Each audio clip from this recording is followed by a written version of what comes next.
आपल्या मंदिरात लावलेला दिवा. एक पतंग नावाचा किडा येतोय, पतंग नावाचा किडा येतोय आणि पतंग नावाचा किडा येऊन त्याला विचार करते की या दिव्याला मी आताच इजून टाकीन किंवा खाऊन टाकीन.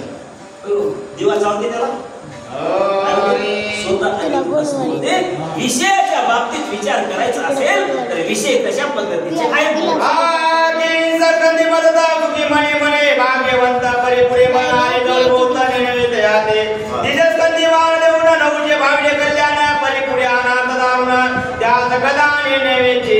चोरांचं एखाद्या खांद्यावर माणसाला वाहून नेलं चोरानं, नेतो वेळा तुम्हाला पलीकडे चलायचं लय आवड हातात तुम्हाला पलीकडे सोडतो म्हणल्यावर त्यानं पलीकडे सोडते तुमच्या मसला हाय ते गवते हातात करते.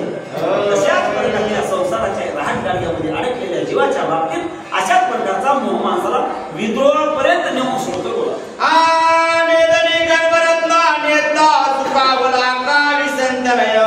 पुढे पुढे पुढे पूर्ण त्याच कदाने नव्हे. कुठल्याही बाह्य रंगाला न भूताना महाराजांचं म्हणणं एकच आहे, बाह्य रंगाला न भूताना कुठल्याही परिणय का होईना, कुठल्याही परिणय का होईना पण भगवंताचं नाम चिंतन करावं. नाम चिंतनाशिवाय जगात श्रेष्ठ दुसरं काही नाही. बोला जीव बोले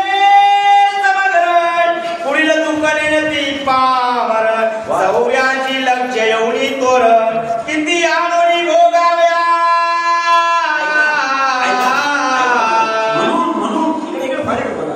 ते चहा देतात त्याच्या कार्यक्रम चालू आहे माझ्याकडे ऐका फक्त महाराज असे कितीतरी जीव बोलले त्या मायामोहाच्या राहट गाडग्यामध्ये, कितीतरी असंख्य मूल्य बोलू.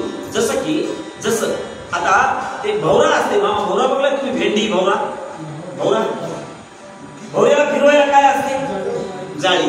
त्याला जाळी लावली, मारला झटका, जाळी बाजूला होते आणि भौरा सारखं पळत राहते. ते भौरे तुम्ही आम्ही जाळी घरी बसून आहे.